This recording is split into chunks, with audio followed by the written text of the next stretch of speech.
সবকিছুর মধ্যে যদি উৎসব থাকে সকলই সুন্দর। নামটা যাই হোক না কেন, যদি আমাদের উদ্দেশ্য এক থাকে তাহলে সেটাই উৎসব। উৎসবের নাম নিয়ে আমার মনে হয় না যে এটা কোনো কিছু, আমার ব্যক্তিগত অভিমত আর কি, অন্যদের থাকতে পারে। কোনটা মঙ্গল, কোনটা আনন্দ, কোনটা বৈশাখী, এসব বাদ রেখে আমরা আনন্দ উদযাপন করি, এটাই আমাদের আসল লক্ষ্য হওয়া উচিত। শহীদ ওসমান হাদি তার প্রতিটি প্রোগ্রামে মুড়ি এবং বাতাসা বিতরণ করতো। তার স্মৃতি ধারণ করার লক্ষ্যে আজকে মুড়ি বাতাসা বিতরণ করা এবং শহীদ ওসমান হাদি নিয়ে কিন্তু তাদের স্মৃতিচারণগুলো ফুটিয়ে তোলার চেষ্টা করছি আমরা।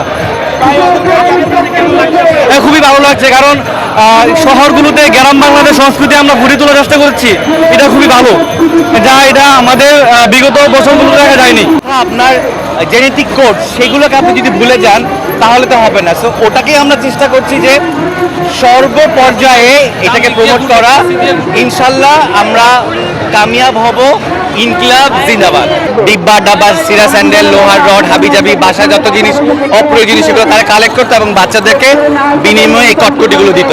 সো এটা তো ছিলই বাংলাদেশে, এখন হয়তো বিলুপ্ত হয়ে গেছে, সেটাকেই পুনরুদ্ধারের চেষ্টা করা এবং এটাই আমাদের কালচার। আমাদের বৈশাখকে এভাবে আমরা রিপ্রেজেন্ট করতে চাই সারা জীবন, যে আমাদের যেটা নিজস্ব সংস্কৃতি সেটাকে আমরা ধারণ এবং লালন করব।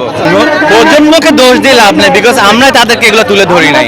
প্রজন্ম কিভাবে জানবে যেগুলো ছিল যদি আমি তুলে না ধরি? আমি আমার সন্তানকে যদি না বলি, না দেখাই, ওরা জানবে কিভাবে? এটা আমার দায়িত্ব, আপনার দায়িত্ব। আগের যে ঐতিহ্য, জেলেরা মাছের ঝাঁকা আর বড়শি নিয়ে মাছ ধরতে যাইতো, আমরা সেই ঐতিহ্যকে নতুন প্রজন্মের কাছে তুলে ধরার জন্য আজকের এই আয়োজন। হাদিবের হত্যার বিচার চাই আমরা সবাই, এবং খুব দ্রুতই আমরা সেই বিচার আদায় করবো ইনশাল্লাহ। হ্যাঁ, আজকের দিনে হাদিবেকে খুবই মনে পড়ছে আমাদের, কারণ গত বছর এই দিনে হাদিবের সাথে আমরা একসাথে নববর্ষে র্যালি করেছি, কিন্তু দুঃখজনক ব্যাপার হলো আজকে হাদিভাই আমাদের মাঝে নেই। হাদিভাই খুব মিস করতেছি আজকের দিনে।